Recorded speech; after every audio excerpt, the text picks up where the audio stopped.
3D platformers were a big thing during the 90s, however, starting with the early 2000s to early 2010s, they started to fizzle away. It wasn't until 2017 where we had a big revival of this subgenre, as we had so many great games releasing that year, like Super Mario Odyssey and the Crash Bandicoot Insane Trilogy, which goes down as one of the best remakes ever made. But during this time, there was also one indie game that came out and became one of the most acclaimed 3D platformers during the 2010s.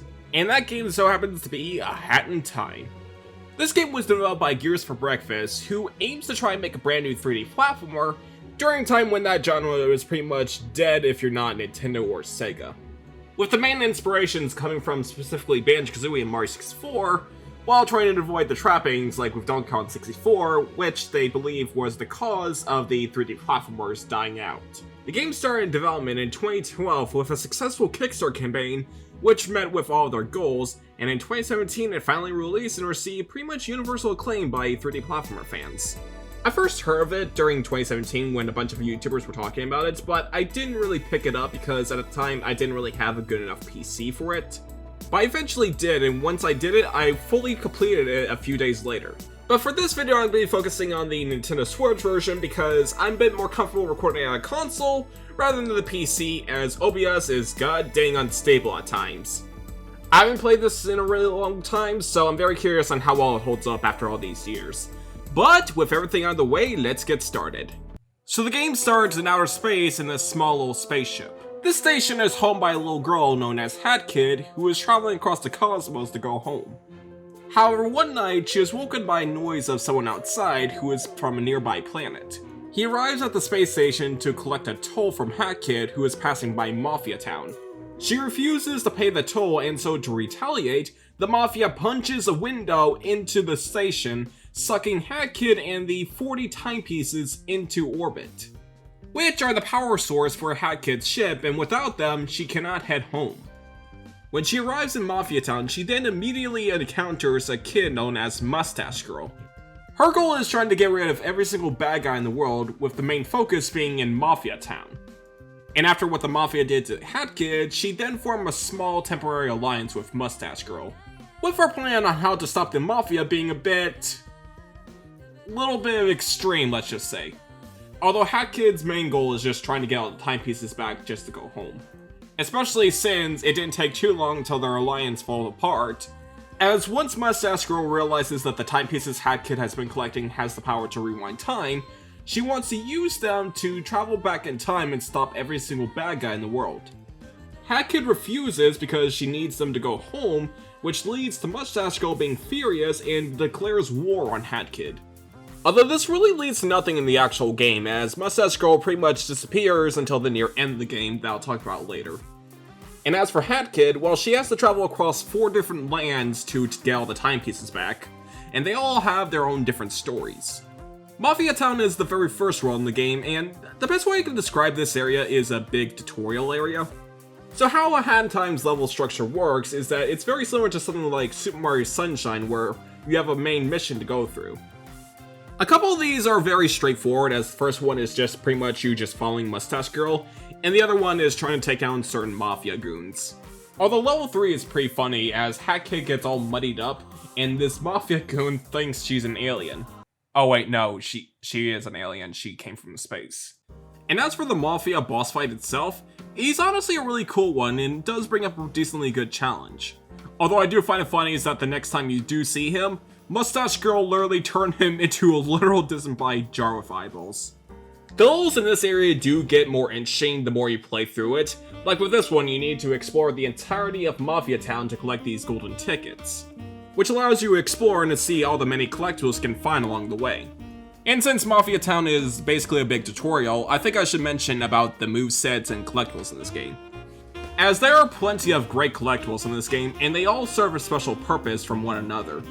With the main goal of the game is trying to get all the timepieces, which are the equivalent of stars and jiggies. Although what makes it interesting is that unlike those games, in the base game there's only 40 timepieces you can collect.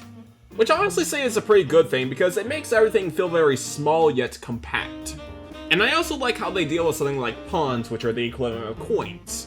These are used for currency, so you can buy something like badges, for example, which gives Hat Kid a special ability.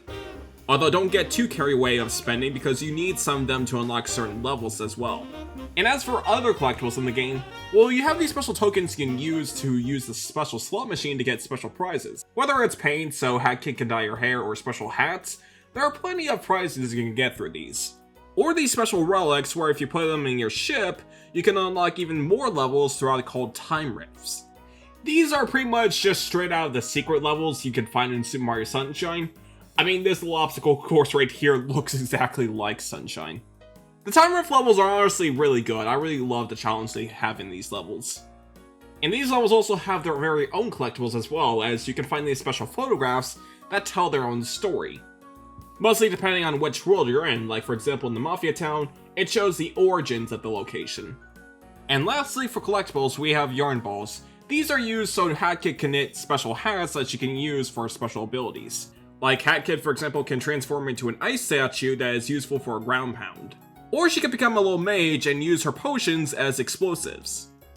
And my third one is a special sprint hat, as Hat Kid could go crazy fast as she runs across these different lands. And as for the controls in this game, honestly the handling in this game is probably the best I've ever seen in a 3D platformer. It honestly goes in line with something like Sonic Adventure 1 or Super Mario Sunshine in terms of how fun the controls are. And while I feel like World 1 is too much on the simple side, the game really opens up in the later worlds. In World 2, Hat Kid finds herself in a small little film war against these two directors, with one of them having one of the most Scottish voice I've ever heard in the game. This movie studio is too big for the both of us, DJ. Grooves. These two directors have obtained the timepieces that they're going to be using in their set. And so Hat Kid decided to breach through the studio and violating so much stuff. I honestly laughed when they had a assault cactus charge. She's able to pay the debt as long as she gets to perform in both the director's movies, with the conductor having a certain obsession with having films on trains, with the first one being a murder mystery, with the ending I got is that it turns out that Hat Kid is the murderer, and I love how he's pretty much trying to guilt Hat Kid by being a cold-blooded murderer, and all she can do is just having this stupid smile. Increasing progress of transportation, you strike down the first passenger you saw. His body laid like a mannequin, with blood spilling everywhere, and the smell. It woke your inner demons. Then you tore off his limbs and ate them one by one, like an animal lusting for blood. And as for DJ Grooves, his filming has much more of a Broadway style to it, especially with the second level, where you have to do a little marching band, which reminds me a lot of the Cosmic Clones from Galaxy 2. These levels are really fun to go through, especially with the train areas, because with the first section, you're pretty much exploring this train to find certain clues, and the second level is fully linear as you need to catch to the front of the train to stop a bomb. All this, you can have a high rating for the critics. And as for the boss of the area, it actually depends on who wins this competition. And so, since DJ Grooves was the winner of this, he became the boss fight of my playthrough. And oh boy, this is a really hectic boss fight. I honestly love how chaotic it can be, especially with the final part where you have a bomb strap onto you, and so the conductor has to save you by using a giant pair of scissors. And as for Subcon Forest, this is one of my favorite chapters in the game, as I really adore the more eerie style this area has. So in this area, you were caught by the ruler of the forest known as Snatcher. He decides to spare Hat Kid in one condition, which is to do menial task for him. And to make sure that she does it, he then steals her soul from her and has her binding with a contract. And as you go throughout the chapter, you really get to realize how much he really loves contracts. And as for the tasks themselves, it is honestly really interesting how much Hat Kid is committed to get those timepieces back. As the first mission that you do is that you have to grab these portraits that have actual people in them and burn them alive. And as for the other tasks, you have to go inside the wall to fix the pumping inside of it. You have to fight a sentient outhouse, but none of them is like the freaking mansion level. So there's this snowy mountain side of the forest that has a lone mansion inside. Your main goal is to go into the attic, and in order to do so, you need to avoid holy shit! Ending things off with a really good boss fight for Snatcher. And lastly, for the base game, we have Alpine Sky. This one is the most open and linear chapter of the game, as your main goal is to go to the 4 different corners of the area and to get all the timepieces. And once you're able to get all the timepieces in the area, a mysterious outbreak has arrived and taken over the Alpines. And so you must go through the entire area in this much more chaotic state to stop this outbreak. And those were the 4 main chapters you can find throughout the game. But we're not over yet, because over the years, Gears for Breakfast released DLC for the game. And with that, they brought in 2 additional new chapters for the game.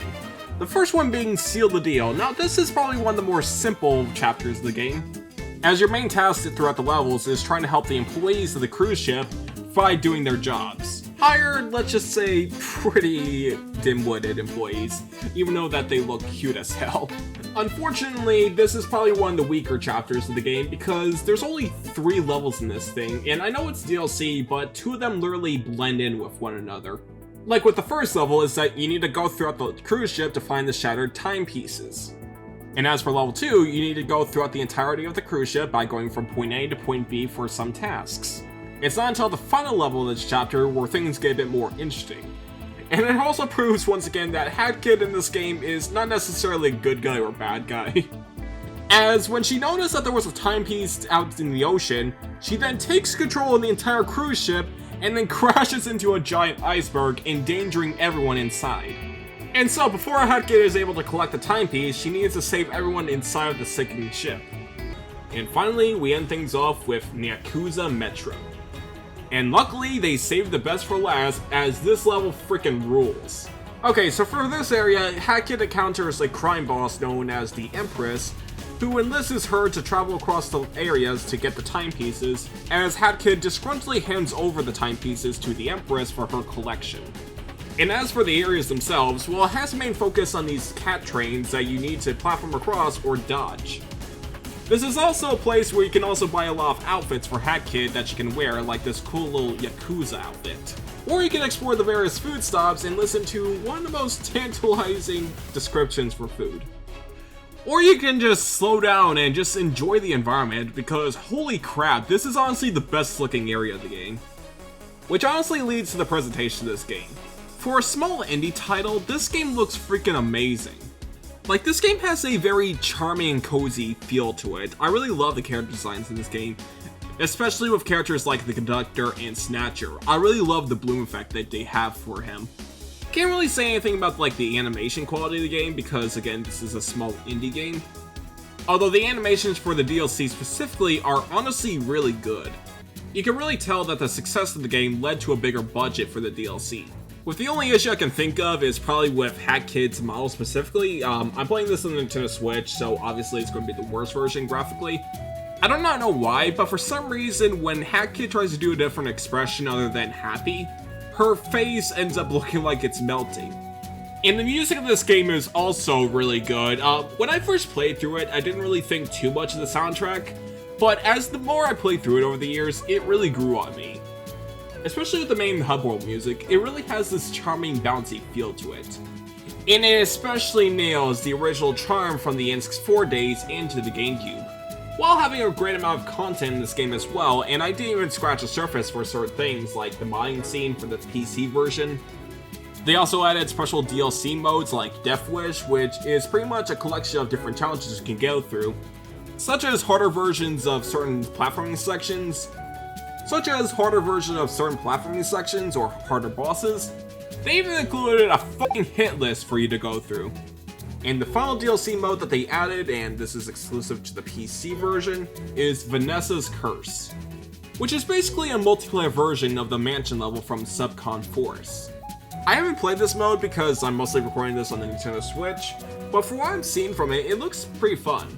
Alright, so this is the part where I talk about the endgame stuff, so I'm going to leave a spoiler tag right here if you don't want to hear spoilers. I know this game came out about 7 years ago, but you'll never know.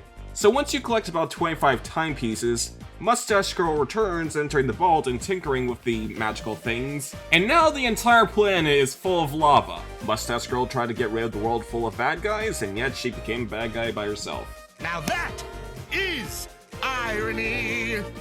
And so, she now has the entire planet in line so she can judge them to see if they can live or die. After doing a gauntlet platforming section, Hat-Kid then enters the throne room of Mustache Girl. She allows Hat-Kid to leave since she views her doing nothing wrong. I honestly disagree with that. And so, Hat-Kid decides to fight Mustache Girl to save the planet. And holy crap, this boss fight is really cool. I didn't really like it too much when I first played it, but after playing it again, I have to say that this one is honestly really good.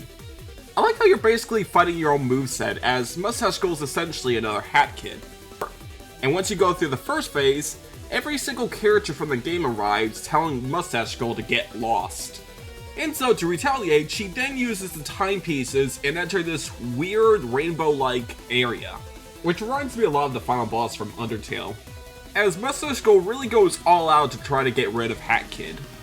Even the antagonist throughout the game decides to aid Hat-Kid to stop Mustache Girl. But when all seems lost, everyone had the idea to sacrifice themselves to make Hat-Kid invincible. And I like how with this, Mustache Girl slowly realizes what she's doing, that wiping out everyone means that she'll be all alone. And after attacking Mustache Girl once more, she finally goes down with Hat-Kid retrieving all the timepieces. She restores the world back to normal, and she finally has enough timepieces to go back home. But before she does so, she gives Mustache Girl one timepiece to take care of the Mafia. And before she heads off, everyone from down below comes into the ship asking her to stay. Hat-Kid just simply brushes them away despite them pleading, as she goes home, ending a hat in time. And overall, this was honestly a terrific little game. Out of every single 3D platformer I've played, this has to be the most condensed one I've ever played, as the pacing of every level in this game is very terrific, and you have a lot of great replay value throughout. If you're very curious on this game, I highly recommend trying it out. It's honestly one of the best 3D platformers from the 2010s. Whether you're playing it on the PC with mods or playing it on the go for the Nintendo Switch, this is certainly a game for 3D platformer fans alike. And I cannot wait to see what Gears for Breakfast has in the future. And as for the next few videos, well, I was very curious on tackling the Shantae games since I have a lot of friends that talk about it. But I also want to try and tackle other Nintendo topics like the NSO Online specifically because I feel like how much that thing changed over the years is very interesting. So those two are going to be the main videos that'll be coming in very soon. But that'll do for today, so thank you for watching and I'll see you later. Bye bye!